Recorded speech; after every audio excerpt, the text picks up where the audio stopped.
Welcome back, everybody, to another episode of the Southern Outdoorsman Podcast. Today, we are just getting back from the NWTF convention, and I'm exhausted. I'm so tired. Jacob, how are you doing? Doing well. You got a hard workout on today, and now I'm kind of regretting it a little bit. Might have overdone it, huh? Yeah, it's Overdone like it a come little bit. back with a little bit of a cold, and then you go work out, and I'm like, I need some more caffeine. But other than that, no, doing good. What do you think about NWTF this year? It was. I'd like to know the number of people that came because it seems like they broke the attendance record. Yeah, I don't know if they did or not, but it was very. There was a lot of people. yeah, I'll say by far the busiest Thursday and busiest Friday I've ever seen. I think Mhm. we've been going to the show. I think 6 years now, six, Yeah, 7. I think the first year I went was 2017. Yeah. I've been going every year since then, and yeah, man, it was pretty wild. There was a lot of people. We got to run into some listeners. We appreciate everyone who we got to run into. That was a good time. So yeah, man, it was a fun show. If you didn't go, you missed out big time. And if you didn't go, you probably didn't see this, but Vortex just released their new Defender ST red dot, which is a pretty sweet red dot. We actually got it a couple weeks ago, and they released it at NWTF, which was pretty cool to kind of see the response from it. Freaking absolutely bulletproof. Not actually bulletproof. Don't shoot the thing. It does have a VIP warranty, but don't shoot the thing. But definitely. I don't know if I was going to say bomb proof. Don't be in a place where you got bombs going off. But very tough red dot. So I'm really excited to run that sucker on our shotguns this spring because we went out when we get back from NWTF. We actually took the red dots out. Not these. We had our took our red dots out. My shotgun with the red dot actually shot quail, and Yeah. it was pretty fun. I'm not gonna lie. So get that sucker mounted up and get ready to roll because dude, turkey season is coming upon us. Every time we get to NWTF, it's like right around that window of time. We're like, oh man, thinking some turkeys. Get some warm days happening, and all of a sudden you go and it's like switches flipped, Yeah, 100%. ready man. to roll. Yeah, I was like, I was talking about the last day of deer season. Me and Tiffany went out and hunted that morning. Actually, me and Tiffany and Piper went out and hunted that morning.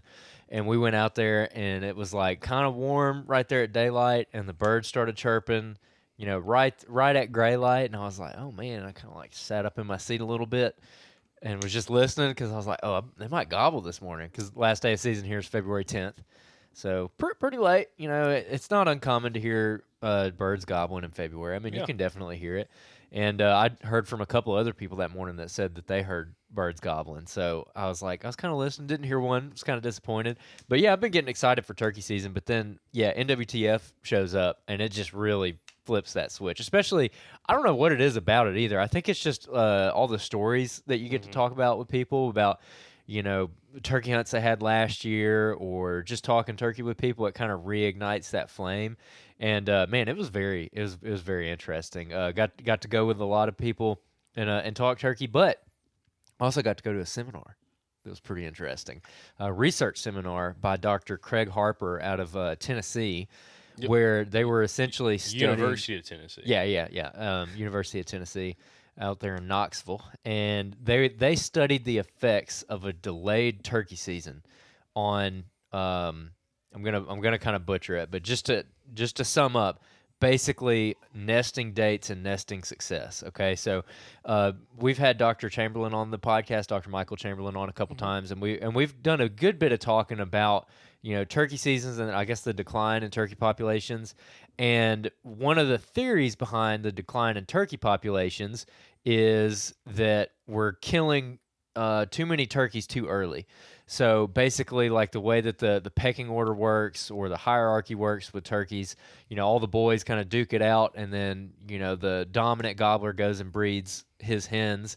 And basically, the theory is, again, I might be oversimplifying a little bit, but you go out there and you kill that dominant gobbler, then they have to redo that pecking order. They don't just go out and start breeding hens, in theory, you're pushing back the nesting date. So if hens are supposed to nest on, man, I should have took the date. The arbitrary date. This might not be any realistic date, but like let's say they're supposed to nest by like May 28th or something.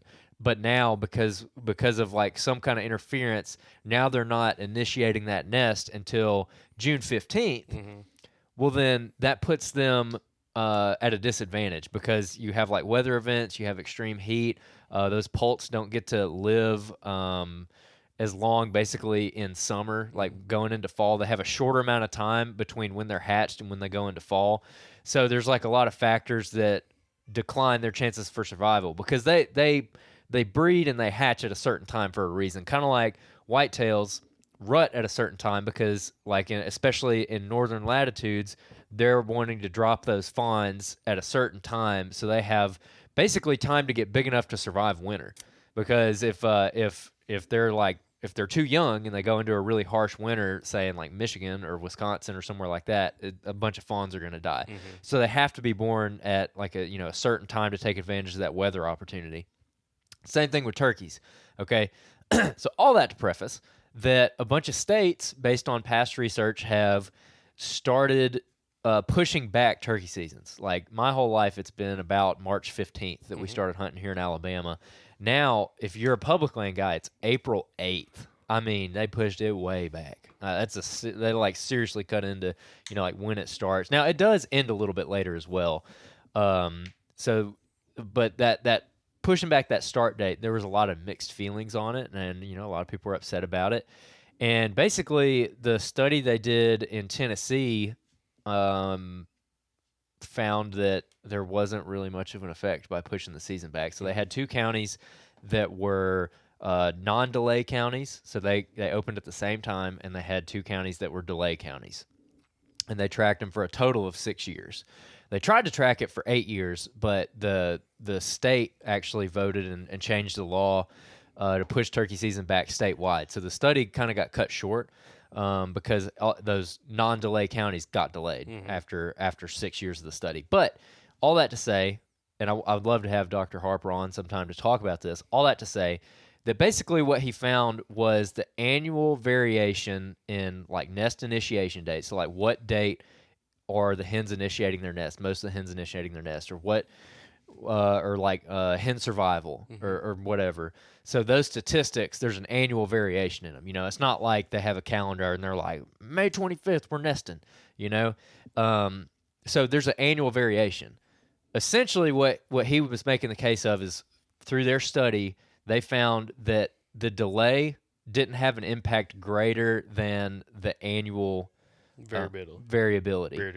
So in other words, if the annual variability is like 4%, they couldn't find a change greater than 4%, meaning no impact. So that's one study. I'd love to have him on. It's an opposing viewpoint of like what we've talked about in the past. So it's pretty interesting. He also had some other statistics that he kind of threw in there at the end as like a kicker, where they surveyed 2,000 hunters, over 2,000 hunters in Tennessee. And they surveyed them about their success rates. They surveyed them about their satisfaction with the delayed seasons and whatnot. And that was actually very interesting. I took some rough notes like as he was going. Here's just like an interesting point that I missed. 50% of the hens nesting occurred on 7% of the landscape. So like half of the nesting occurred on 7%, and that's just to demonstrate that there's like a lack of habitat, and that's probably the main driving factor behind everything, which most people would agree. Also, 12% of nests that were in fields were destroyed by mowing.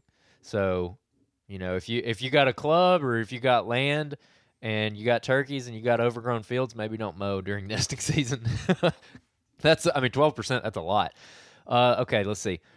Hunter effort went down in delayed counties, but harvest was not impacted. So meaning people didn't hunt as much, they didn't put as much effort in, but they killed the same amount of birds, which is interesting because when they pushed that season back to April 1st, again, talking public land here in Alabama, when they pushed it back to that first week of April, back when they opened it on March 15th, it was always kind of tough those first couple weeks because the birds were always like really henned up and, they weren't quite doing the thing yet. And really around April 1st, that's when at least a lot of people I knew started killing birds. So now you had it to where no one can even start hunting them until April 1st. So the theory was, they're not pressured. So when you get out there on that first hunt, they're not pressured and they're ready to play the game. And so, yeah, I felt like that too, actually, with the delayed season that, like, you just had better success right off the bat. So it increased hunter efficiency. Like, people weren't putting in enough time. Like, they weren't putting in as much time as before, but they were still killing the same amount. So they were more efficient, but they still killed the same amount of birds. The average number of gobblers heard went down in the delayed counties and up in the normal counties. So that was interesting. 62% of the hunters surveyed did not hunt in the last 2 weeks of season. That was interesting. Which I could see that for sure, man. That was something we were talking about with turkey hunting. Yeah.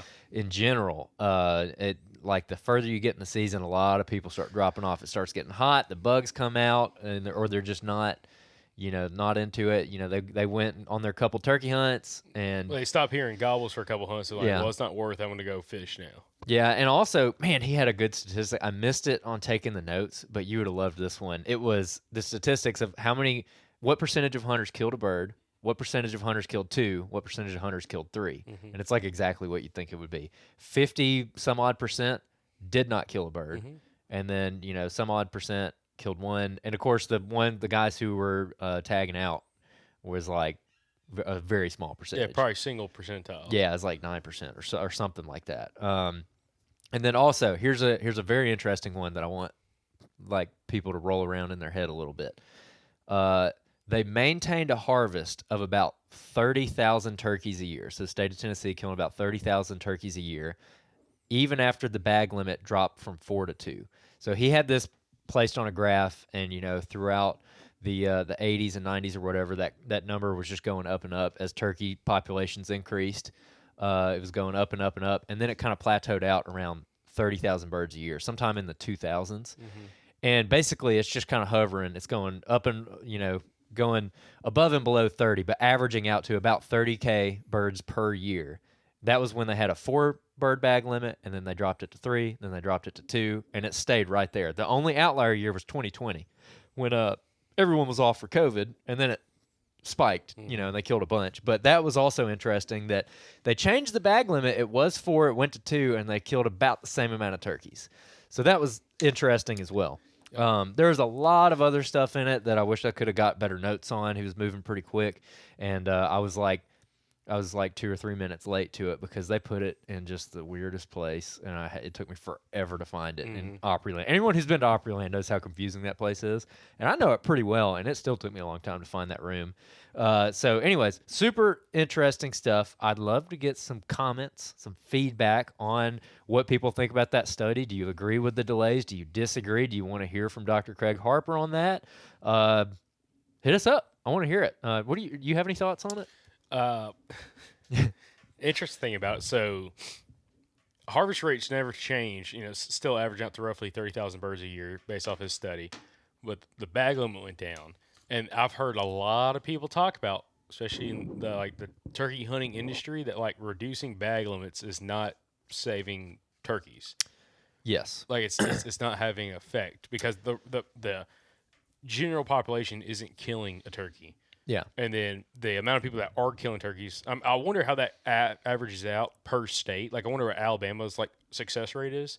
So you said that's roughly 56% of people in Tennessee that turkey hunted, or at least went on a turkey hunt, did not kill a turkey. Yeah. And it's it might have been 51%. It was something. It was in the 50s. But still, and half the people that go don't kill a turkey. And it kind of goes. It's so fascinating. Now, also an interesting aspect. So, and it doesn't seem like they hit on that study, but what's happening with the recruitment rate with poults? Are they seeing a decline in even though all these things are changing? Are they seeing an increase, stability, or decline in poults being produced? And also, how many eggs a hen's actually laying, and the variability there, which that'd be pretty hard because I've heard somebody, it might have been Dr. Chamberlain actually talking about, it's kind of tough doing studies and actually going out and seeing different nests because when you introduce a foreign scent, just like a human going in there, it's something that also predators may kind of key in on and just kind of check out. So you're by going and checking a nest, especially if you checked it one time, multiple times, whatever, you're already hurting the viability potentially of those eggs actually producing. Yeah. So that makes it kind of tough, but it's such a hot button topic, man. Some people are like, man, we need to reduce bag limits. Other people are like, dude, bag limits it doesn't make a difference. But to be honest, it seems like maybe it's not the issue everywhere, but at least in the Southeast, the biggest issue is habitat loss for that habitat that they're specifically wanting to nest in. Yeah, yeah, no, for sure. And actually that's like that's my opinion on it too. Like again, I'd like to have these guys on and talk to them. I'm not a biologist, I'm not a researcher, but all I can do is take what these people are saying and process it Mm-hmm. and use my own logic, and try to figure out what I think of it. And I guess what I think is like when it comes to the delayed season and everything, it seems like with that we're like the tail's wagging the dog a little bit. You know what I'm Mm-hmm. saying? Like, could it be a problem? Like, maybe, but like to me, it seems fairly obvious that the problem is habitat. I Mm-hmm. mean, it's got and Harper opened up his thing with the fact that it's habitat. Timber's managed different. Family farms are managed different. A lot of family farms are getting turned into subdivisions. So I mean, there's less habitat for turkeys to exist on. Mm-hmm. So I don't know. I would I would love to have the guys on and talk about it Yeah, some I more. think it'd be a very interesting conversation. That's the thing. Again, kind of going back, and we mention them all the time. Both Kyle and Alan, Kyle Liebarger and Alan Summerford, who's been on the podcast a whole bunch. Alan's with Land and Legacy, Kyle's with Native Habitat Project, and Alan actually kind of floats back and forth and works with both organizations. Uh, you know, talking about like having like really good quality early successional habitat, but Hmm. stuff that like both poults, like turkey poults, but also like quail can like navigate through it is like Yeah. super critical. And that's like the implementation of fire, but also like managing your timber in a specific way where there's a fine line of maximizing timber revenue and declining and like hurting wildlife populations, Yeah. and then also like offering a benefit to the wildlife populations by maybe not having as thick a timber stands, but Hmm. then losing out potentially on some revenue because Hmm. you have less. It's not is it basal area, or I keep using the wrong term. Just I mean I mean that's not really the that's right term. well, anyways, but just having less timber like per acre, less logs, cuttable logs on Well, I mean, per yeah, I guess acre Baszler could, yeah, could be used for it. But yeah, but that's like it's like a fine line you got to kind of navigate. And I think really, I'll be honest, where the pressure needs to be put on from all turkey hunters is these timber companies. yeah. No, that's what I'm Just getting like at, we dude. mentioned on Monday's episode when we were talking about this deer study and Uh like huh. kind of putting the pressure back on these timber companies that hey, is there a way we can kind of work together where y'all can still manage timber, get your money under timber, but we can manage it maybe slightly different, run some fires, maybe in some areas if it makes sense for them to do specific types of thinnings, to be able to allow more sunlight to come down and give us more cover, more food sources for the deer. Same thing for the turkeys. Yeah. And I feel like comes directly back to the hunters. Again, voicing your opinion directly with these timber companies, where like Hmm. they potentially, to me, if a couple timber companies, like if you had Westervelt get on board and Yeah. like, hey, we're going to start doing stuff a little bit different, try to help out with wildlife population while we're still managing for timber, Yeah. that could make a massive impact because there's Yeah. such large property owners in the southeast. That's what I'm getting at too, because it's like, yeah, we can look at the delayed season thing, but it's like, okay, even if the delayed season, and also by the way, Harper in his thing, he did show the graph of their recruitment rates. I think the metric he used was hen survival, Hmm. and in 5 of the 6 years he had graphed, it was lower than the replacement rate. So meaning they weren't making enough hens to replace Yeah. themselves. So less than one hen was like the replacement rate for 5 of those 6 years, which is like really bad. I mean, obvious like that's a declining population in Hmm. those counties. He also noted that that doesn't mean that it's statewide, Hmm. because there are plenty of people who say they don't feel like populations are dropping at Hmm. all, Yeah. and so that's good. But it's obviously going to be like a localized thing. But all that to say that that if pushing the seasons back, it doesn't seem like it has like the effect we want it to. It seems like everyone should kind of focus their fire on the habitat issue. Well, I think the whole pushing seasons back is one of those things that like states feel like Hmm. they're not going to get in trouble by doing so because they can blame hunters on not really. Oh yeah, really blame hunters on the issues that are being had, but Yeah, it based off like Craig Harper's findings. And I'm sure there's maybe some other studies ongoing right now that we don't know about because nothing's been published yet. yeah, Potentially can show it's not really the hunters aspect. Like the hunters aren't necessarily the ones hurting the population, but it's more about land use practices yeah. and what's being done there. And again, if you want to do large scale land management, public land's not the place to do it unless you're like in Montana, one of these western states where like it might be 50% or 60% of the state's public land, or especially Yeah. like the Southwest states, which is, it might be even higher than that. Compared to like the Southeast, specifically the Southeast, where probably most of our listeners and viewers and everybody's coming in from. I know some of you guys in the other parts of the country that listen and watch the show, but the biggest landowners down here are timber companies, Yep. especially when you get in the deep south. It's timber companies, and those timber companies, could do a lot if you had the right people in some of those organizations that kind of saw the benefit from a wildlife value standpoint of like just what that brings into communities and areas, along with how they can maximize their timber harvest rates, but still be able to give back when it comes to like the wildlife management. That's where you're going to move the needle so much faster and efficiently than even just small landowners that have 100, 200 acres trying to do stuff.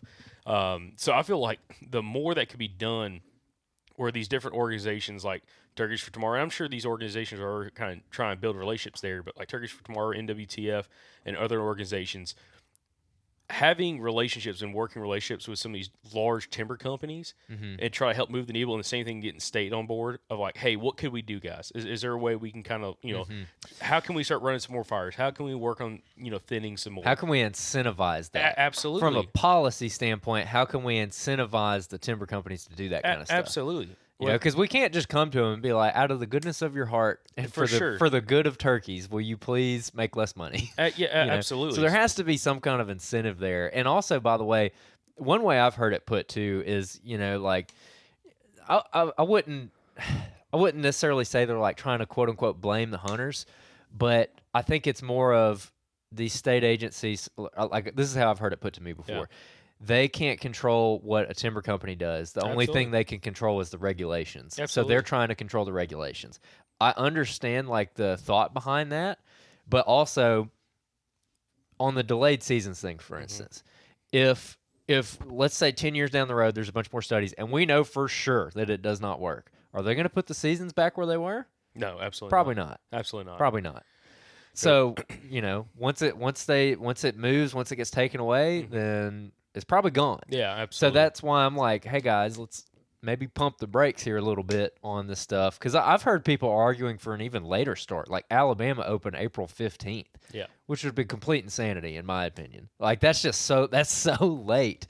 Like the March 25th on private land, like that's probably a pretty good date. I'd be fine, keeping that date for sure.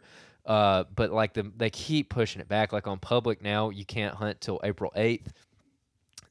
In a couple units, there's it's even later. It's like April 14th. I think that's terrible. I don't like that at all.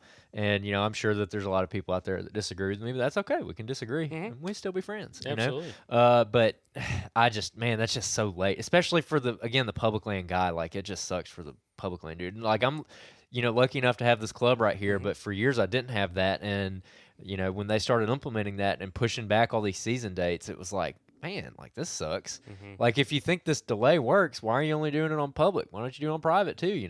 It's the testing group. Yeah, they're using the public again. It's what they can control. That's the argument that they make. That's what they can control for and study and whatnot. But I'd like to see the paper that came from it. Yeah, no, for sure. Yeah, it's super interesting. But I mean, I think there's needs, like just like we mentioned on Monday's episode, trying to build a relationship like for individual hunting clubs with whoever their timber company they're leasing that property from, like hunting rights from, building a relationship there and getting some feedback whether or not you can try to work with the timber company, start running fires, figuring out what other kind of management strategy they have from a timber harvest standpoint, and just kind of running with that. And you actually got some feedback, didn't you, at NWTF from somebody with Westerveld or something like that? Or did you figure something out? Yeah, somebody told me about some people at Westerveld I could possibly contact, and also I was talking to our buddy Cody, who we quail hunted with the other day, and he's in the club across the street as well as our club. And again, it's all Westerveld. And I mentioned it to him, and he said that their club president might have gotten permission to burn, but they haven't done it yet. So I want to talk to that guy and see what the deal is there, because I mean they're a big chunk. You know, they're almost twice as big as our club. So if they can burn, Shoot, if they can burn, yeah. then we can for sure burn. I don't know if the guys in my club would be willing to do that, but it's the same land manager, it's the same timber company, and same like the guy who oversees the property, the same guy. So that would mean that we can, and I think the other two clubs that are close to us could too. So that's exactly what we were talking about. If we get that big co-op going, basically, where all these clubs all agree to, start burning, doing this stuff, and we were talking to Cody the other day, kind of getting back onto the deer stuff. There's been a lot of timber cut on all these clubs around here. And we have that big 10 point on camera. By the way, I'm staying in the club, everybody. We got some questions and comments about it, and I was listen. I was on the board. I was on the fence about it, and then at the NWTF convention, we talked about him earlier. Alan Summerford was like, "Hey man, Alan's like the nicest guy ever. Love the dude. Total stud. Total stud. I love the guy." He's like, "Man, I was thinking you really should probably stay in that club." And he was like, very nicely told me, he's like, "Bro, stay in the club." And I was like, if Alan Summerford tells me to stay in the club, I'm staying in the club. Yeah, what Alan wanted to say about it, he's too nice to say is, you're an idiot if you get out of that club. You got 2 years of history with it. What are you doing? Why are you going to start over again? Yeah, and yeah, people again need to go back and listen to Alan's episodes, because he kills out of just sheer large bucks in Alabama. Like I don't know if anyone can touch what he does. I mean, he man, out of the 560 episodes we've done, 559, whatever it is now, out of all the people we talked to in Alabama, as far as consistency goes, man, that guy he gets it done. I was telling him that at the NWTF convention. So when he talks, I listen. Yep. So yeah, I'm for sure staying in it. But yeah, so what was funny, he told me that first, and I'm like, I 100% agree, because he was like, dude, y'all travel too much. Oh yeah. He's like, as much as y'all bounce around, I don't think I could ever kill a big deer bounce around as much as you guys. Yeah, that's do. what he was saying. He's like, I don't think I could do it, man. He's like, man, you need to learn 1 or 2 properties, get your dates all lined up, which we're going to talk about on a future episode. Yes. Get your dates lined up, know when your dates are, and he's like, if the dates don't line up, don't worry about it. Go do something else. Yeah. Go. Maybe you can go mill around another place. But once you have those dates lined up, you need to be on that property in those specific spots that you scouted out. That you know when bucks are coming through during specific daytimes, and you hunt during that window. Yep. And you kind of maybe move to something else, but you have specific date ranges when you hunt. And he's like, if you don't figure that out, you're always going to be trying to shoot yourself in the foot, trying to always figure out the next thing, but you're never compounding on what you could be learning.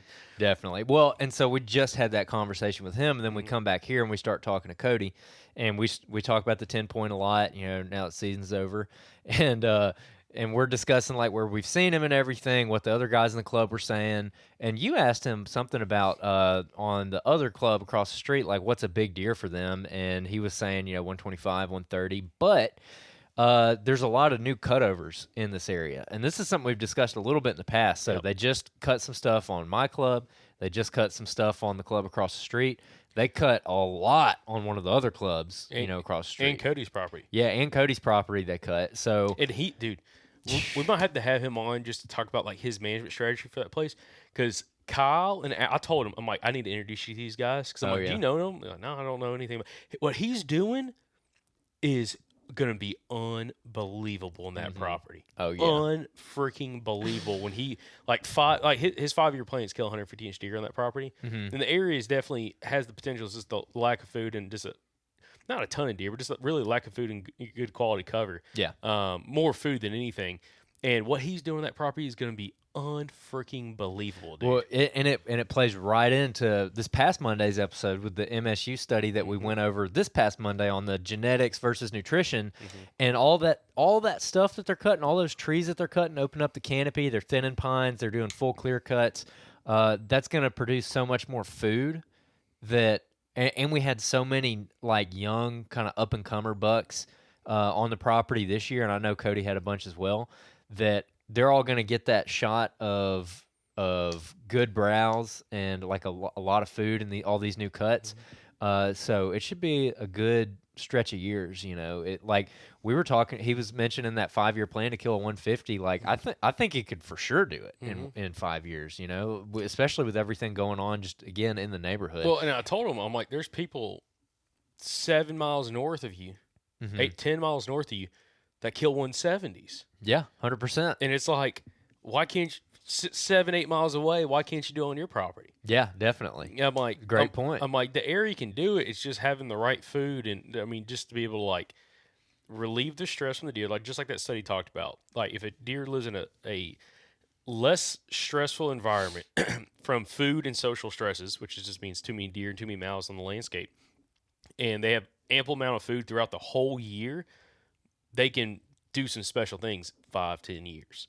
Yeah, definitely. And like I asked Cody about the doe population, because that's the other piece of the puzzle is, okay, do you have ample food, but do you have too many mouths to feed, you know?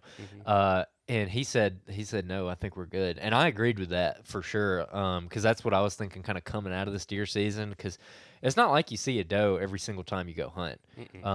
If you see does like every single time you go and you see a bunch of does, you probably have too many does. At least that's what I've been told. And the bucks that we killed out there, both my buck and Mike's buck, had a bunch of fat on them, especially my deer, dude. Yep. I mean, he had like an inch of fat on his hindquarters. I don't think I've ever killed a deer that fat outside of Wyoming. Like those bucks we killed in Wyoming were like very, very fatty. But over here, Those bucks. yeah, Which bucks? the whitetail and the mule deer. Well, the mule deer don't really count. Don't worry about the mule deer. Well, I'll say that whitetail turkey, you're the only one to kill. Remember that. Yeah, that's right. I'm still salty. That's right. But who's keeping track? But no, I think it's going to be a really good couple years, man. I'm excited. I'm excited about the future. These next couple seasons coming up. How it goes. I'm excited to see who all makes it through this year. We did have one buck. I don't know exactly which one it was, but I might have had it on camera that got run over. Wasn't the 10-point, but it was another younger deer that Cody found. So that one's dead. That's like my greatest fear at this point. I'm like, please don't get run over by a car. Yep. Because he crosses the highway a good bit. So I'm like, please don't get run over. Well, like, and also what Cody's doing, so he's got 2 different parcels that he owns. And the parcel that used to be like this little, I guess, cotton field or bean field, whatever, that he bought, he's got timber on it. Yep. What he's trying to do out there and kind of get it back to, not really a CRP, like he's not rotating anything, but like just get it back to native grasses and everything. Yeah. And then also planting some plum thickets going across it, so you have like these travel corridors that you're able to manipulate, and put it exactly where you want it, where you have like good stand sites where you can like shoot that, whether it's bow hunting or gun hunting. But also gives like cover that deer can like kind of like a habitat edge those deer can kind of follow, going from point A to point B across your property. Yep. I'm like, that's what Anthony's trying to do at the farm. And there's already some plums out there and little plum thickets, but like trying to do it a little more widespread. But he's got a clean slate because part of that property is a big field, and he's like, I'm just going to let it go fallow. I'm going to manage it, going to burn it, get some more native species back, because he's like, they pretty much killed the seed bed because it's been farmed for so long, and he's like, everything coming up right now in the field is all non-native. Yeah. So he's like, it's gonna be hard to kind of get that that seed bank built back up. And probably going to take a really long process, but, putting them plum thickets in and everything else, I'm like, dude, this place is going to be crazy. Putting in a duck hole and everything. He's like, oh, yeah, I'm going to put a crop. Oh, I think it was when you left. He's like, yeah, I'm thinking about building one next to the road right there, a pond next to the road, and he's going to put one further back. But he's like, the one close to the road, I'm going to screen the whole road right there so you can't, like, see into the pond or anything or into the field. And he's like, that might be a crappie pond. I'm like, I like the way you think. Leave the bass alone and still a crappie pond. Yeah, grow some trophy crappie. I like As that. the crappie guy say, you don't want none of those trash fish, those largemouth trash fish. Dang straight, son. All right, let's hit some Q&As. Awesome. Let's get on them. We're gonna hit some deer Q&As. We still got a whole bunch of them. Yeah, that we gotta absolutely. get through. So appreciate everybody that's been submitting Q&As. Again, there's a link down in the show notes and the show description on the podcast where you can actually submit your Q&As that will be answered on these Thursday episodes. Especially as we're getting into the springtime, we're going to be doing a lot more turkey content. First turkey episode comes out actually next Monday, guys, and we just lined up our next one. Yep. Which is going to be really good. So, but anyway, if you would, especially going to the spring, if you want to do like some postseason, questions, postseason deer questions, but especially if you have a lot of turkey Q&A questions, get those written in, and we're going to start answering those throughout this whole springtime. So we're really excited to kind of answer some of those turkey questions as they start coming. But on this episode, we'll kind of get to some of these deer questions that we still have. Or actually, we start with turkey. No, we got some deer questions. Okay, we'll perfect. do. All right. This is from Tracy Brooks, Alabama. Killer. Killer. He's been on the podcast before. Young guy, just killer. Got it. When do bucks typically break out of bachelor groups? As in, how many weeks before the peak rut? I had two nice bucks come by me this morning running together December 12th. The peak rut here is January 8th through 15th. So I'll take this one first. I've been a little bit curious about this myself because it's not actually something I've considered that much in the past until this year. I think we opened November 18th was the opening day of gun season, or 19th. It was the third Saturday in November, and I went out and had that encounter with the bachelor group. I had like 4 or 5 bucks come out and ended up killing that big 6-point that was in the group. And I was actually really surprised to see him bachelored up because, it's like November. We were just in Arkansas hunting like rutting deer. And so like it just kind of caught me off guard. And I think they were still running together for a couple weeks after that. Mm-hmm. Like we were seeing bucks in pairs, a pretty good bit.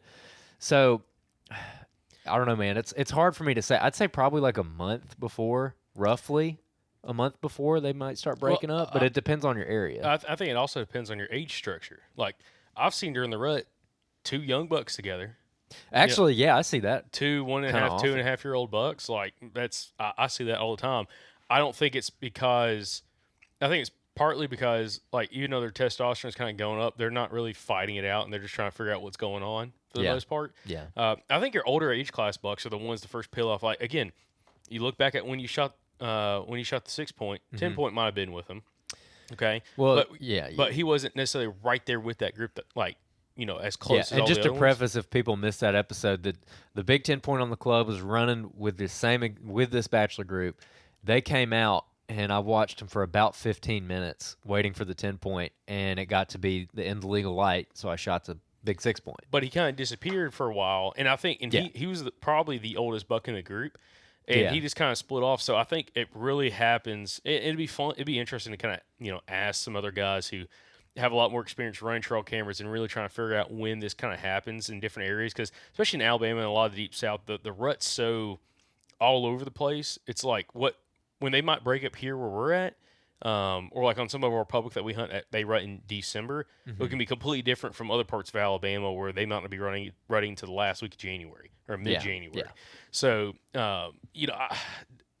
that's such an interesting question, but I definitely think you ought to start seeing stuff. The second you start seeing sign being laid down, like a lot of sign, a lot of scrapes, a lot of rubs, you're probably having some bucks really start to split off, and I think your older age class bucks are breaking off those bachelor groups a lot sooner than your 2 and 3 year old deer. Yeah, I for sure agree with that. And also, I don't know if this is. I'm curious if other people have seen this as well, where it seems like the bigger, older bucks that I've ever gotten on camera just over the years, aren't always with a bachelor group. Like even in that early summer or late summer time frame where you're kind of starting to run cameras in like August or September, I usually don't see him because like the 10-point was a big buck, but I've showed him to several people now, and everyone thinks he's 4.5 this year.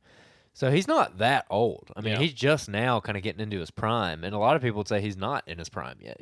5 or 6 would be his prime. So he was with a group, but some of the bigger, again, older bucks, like velvet bucks I've had on camera just on WMAs or like wherever I've been hunting, they've always been alone.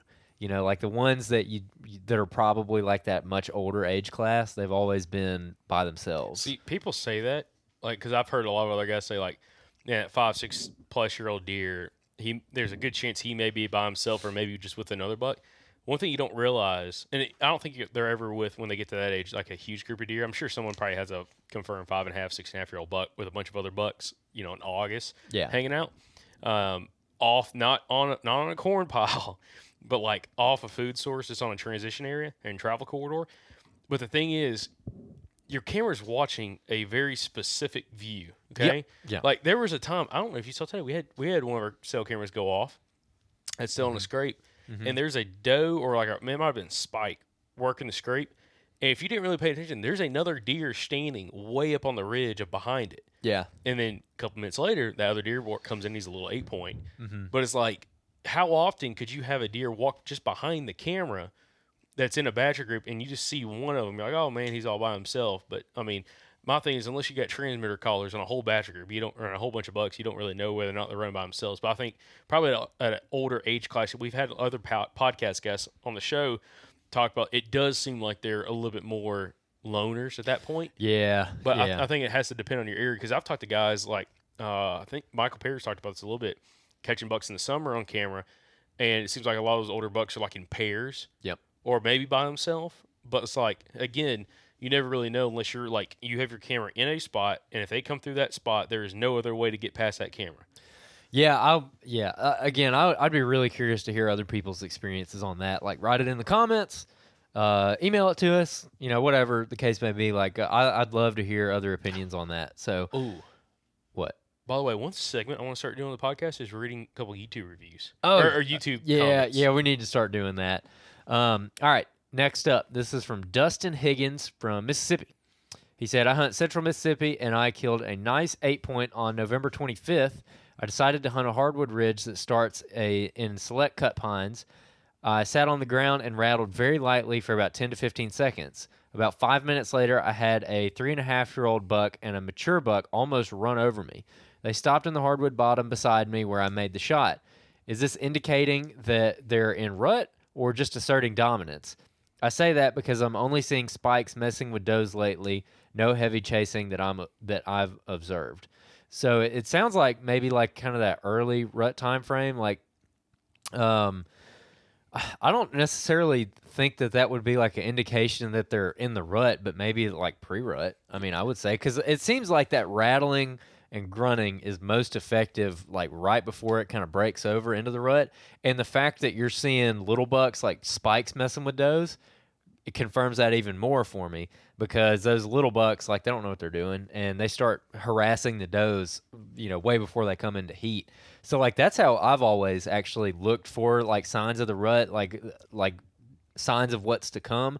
If I see small, like, 1.5, 2-year-old bucks, like, cruising around and harassing does, and if, I'm hearing vocalizations or fighting or whatever, like, those are finding where bucks are fighting, like in a dirt road where it's all kicked out and everything's destroyed. You found that this year, especially. You found a crazy buck fight, like where 2 bucks had fought. But what are your thoughts? Yeah, I think it's early. I mean, the podcast guests who we always kind of go back to when it comes to calling, just because we've had so many listener success stories come from it. I think it's episode like 290, Calling the Right Way with Richard Fott. Richard Fott's been on the podcast a whole bunch in the past. He's from Arkansas, and he always would talk about having a lot of success calling, really, I mean, even early bow season, but specifically that pre-rut, I mean, super early rut stage where there's not very many does, if any does really come into heat, and then also kind of late rut, post-rut time period where, like, you catch that curiosity of that buck, and it's not rattling hard. He rattles really, really light all season long. He's never smashed antlers, but it's more curiosity, like 2 bucks sparring, which could be a couple things. It could be 2 bucks kind of messing around, just kind of, 2.5-year-old, 3.5-year-old bucks just kind of joking around a little bit. Or it could be the beginning stage of a buck getting ready to go all-out war with another buck.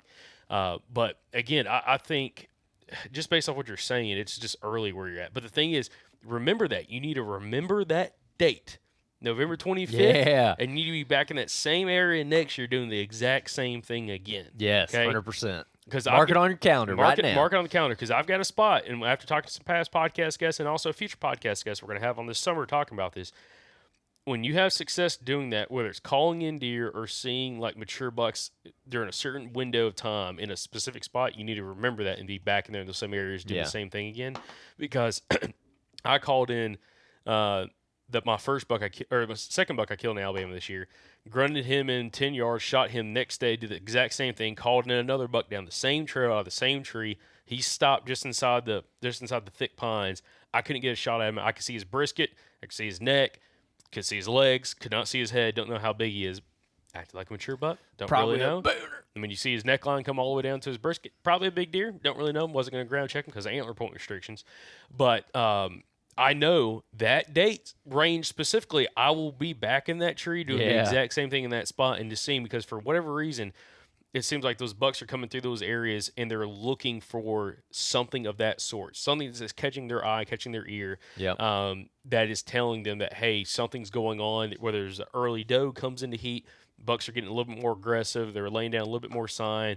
They're checking some of these different bedding areas a little bit more before it really kicks off, because those mature bucks are trying to find the first hot doe coming into heat. Now, they're 5, 6 years old. They've been doing this for a few years. And they know where those deer are coming into heat typically every single year, those first few does. So if you can find that pocket of activity, make sure you capitalize on every year. Yep. Love it. All right. Last up, Matt B. from Alabama.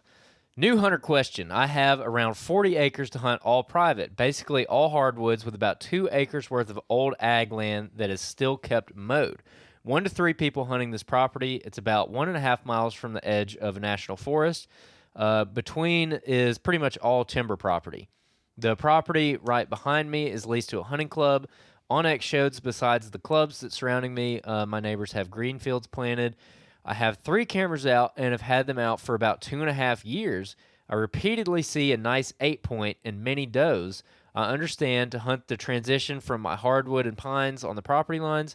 My question is, what can I do to make the property more attractive to deer? I've got a 250-pound feeder, planted the old ag field with some plot seed, and have 1 mock scrape set up. I'm thinking about making a cistern or some kind of water catchment since there's no water I can spot immediately near me. Anything else? Also, great podcast. I've learned and was able to take a doe in mid-November thanks to the info exactly like you guys put out. If y'all want to slap some knowledge on a mid-30s dude that's getting into his into this, wait, help me out here. Counter some issues. Getting into this to counter some issues from the military, I'd be grateful. Sorry, I can't read. That was super bad. Also, it'd be awesome to learn what I'm looking for on public land. Being this close to a certain public land place that I will not read off on this podcast, I would totally meet y'all to do some scouting. Public land is my next adventure, using this property to kind of figure things out. Again, thanks for what y'all do. All right, clarifying. He says he's got 1 to 3 other people that hunt it. Yes. All right, dude, if you got 40 acres and there's 1 to 3 other people hunting and you don't know when and how they're coming in there, that is some high pressure. I guarantee the public next to your property you have access to might be way better. You can't run corn out there. Yeah. I understand. You can't plant food plots. I understand. Yeah. But you're going to find a lot less pressure, and you'll be able to hunt a lot more of those transition areas and probably have a lot more success and actually see more deer, because you're going to be able not necessarily even worry about getting away from people, but there's just going to be less people on a big piece of public land like that compared to a 40-acre chunk that has, I don't know how you have an understanding of 1 to 3 people, but if there's, upwards, say if it's just you and another guy, 2 to, on the upper end, 4 people hunting 40 acres, that is a ton of pressure. You can have all the corn and everything. With the guys that we've had on the podcast that's had the most success hunting small properties, number one, they don't hunt it very much. They do like what Alan Summerford has talked about, and I'll find his podcast number real quick. This will be a really good one for you to go back and listen to, where he's hunted this property for quite a while, 8, 10 years, 15 years now. And he knows, based on running trail cameras, he's got food plot on the property, thickets and everything he's kind of made on the property for bedding. But he uses it as a sanctuary, except for about a 5-day window of period of time, a whole season. So he's not hunting that property other than about 5 to 6 days, like that window of time, and that's when he hunts. And when typically he does it, he either sees the biggest buck on the property and can shoot it or not, just depending on whether or not it's not, it's what he's looking for, or he's going to have some sort of an opportunity. Okay? Yeah. And I think that's the biggest thing for hunting small properties, because I did this. I had a permission on a small property that I hunted, and we hunted the absolute crap out of it. I'm talking about there was not a more high-pressure piece of private land in the state of Alabama, I guarantee. Okay? Those deer knew what trees we wanted to get into, knew how we were coming in every single time.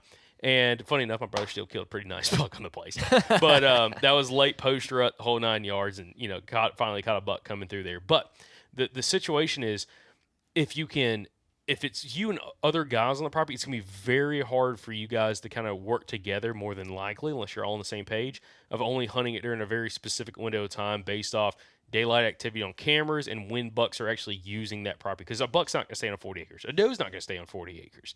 So it's going to be very difficult, especially if you can't do any kind of actual habitat work, cutting some trees down, building some cover, having some more food, not outside of your bait pile, your corn feeder, food plot, stuff like that. It's going to be tough. So my recommendation, and Andrew, I'll get you your take on it, is I'd just start exploring some of that public land, leave the feeder at the house. You can't run corn on public, and just go out there and literally go with the mindset. Even if you're not going to hunt it next year, this 2024, 2025 season, go get you a couple cameras, go put them out there and some sign. Focus specifically on big scrapes, just kind of get some inventory, and just at least do that if you're not going to actually hunt the place, and have an idea of when and how bucks are coming through those areas. And then maybe the following year, you decide, okay, I'm going to go try this public out. I agree with everything you just said. The water thing would be kind of intriguing if, again, there wasn't the other hunter pressure on the property, because the thing about the other hunter pressure on the property is like that makes, for me at least, that would kind of kill my motivation to do anything like of substance out there. Like if I was gonna try to work, I don't know who owns the land, but like try to work with the landowner to maybe like get some bedding cover on it, because if you say it's mostly hardwoods and then an ag field that they mow, sounds like you don't have a lot of cover. So like if I could control the property, I'd want to maybe add some cover, maybe put some water in, like that could definitely be helpful. But yeah, I mean, just the fact that there's other people hunting it like that. And also you say you got a 8-point coming in repeatedly on camera. I would be interested in hunting the property like whenever he's daylighting. We keep talking about annual patterns on this podcast. So like if the week of like November 20th, that buck just starts showing up in daylight and no one killed him, then, or even if someone did kill him, that same week every year, that's the week I'd be interested in hunting it.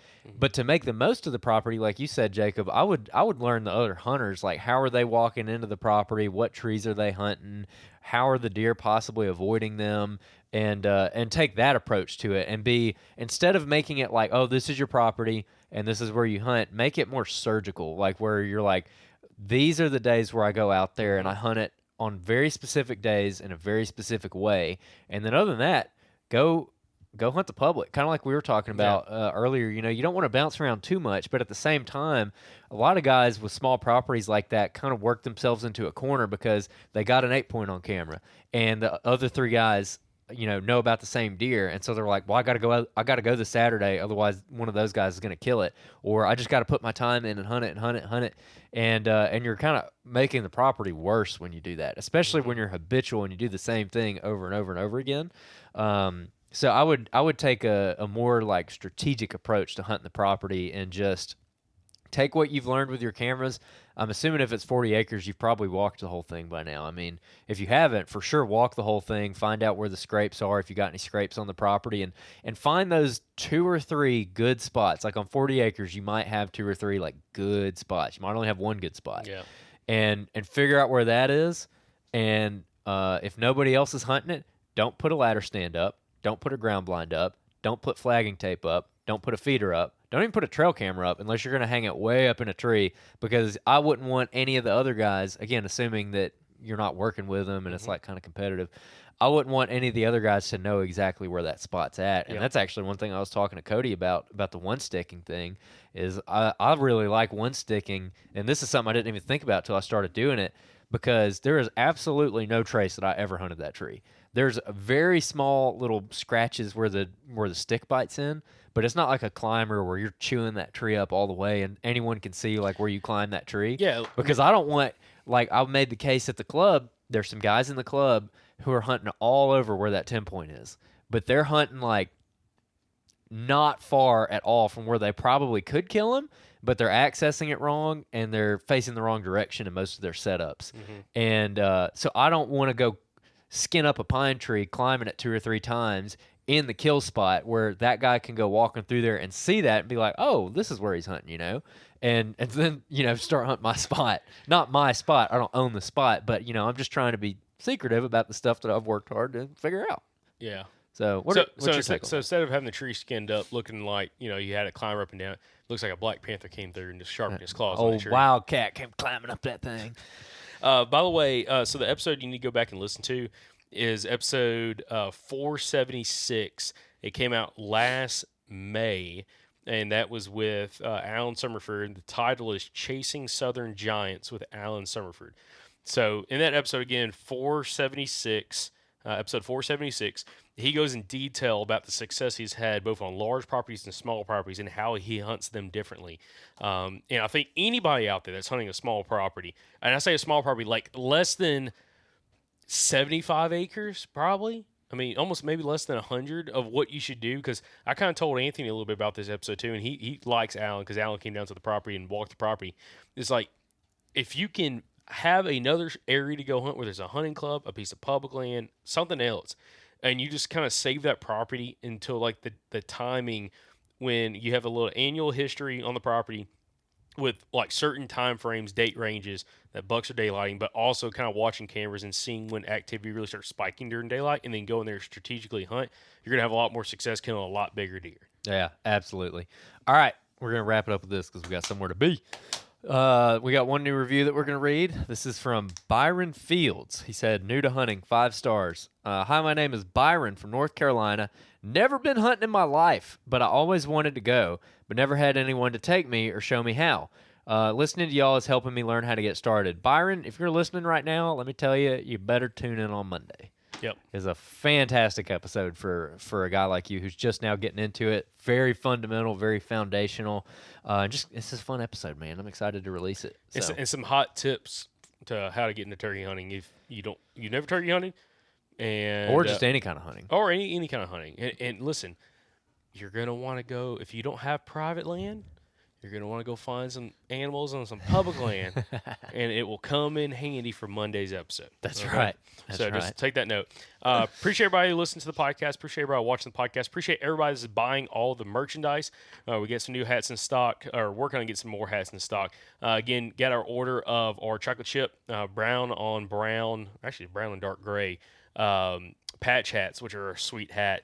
So, again, if you guys want to support the podcast one way you can do that is just go buy some apparel from us. We really appreciate that. It's awesome getting photos from you all, both with listener success photos and really just photos in general of y'all wearing all the hats. And also, like we went to NWTF convention in Nashville, seeing a lot of you guys wearing the hats around on the show floor. So, we've got a lot of other expos that we're going to be going to, like the Eco Wild Expo in Mobile, Alabama in May. Yep. We've got the Mobile Hunters Expo in June in Dalton, Georgia. And then we also have the World Deer Expo going on in August in Birmingham, Alabama. July.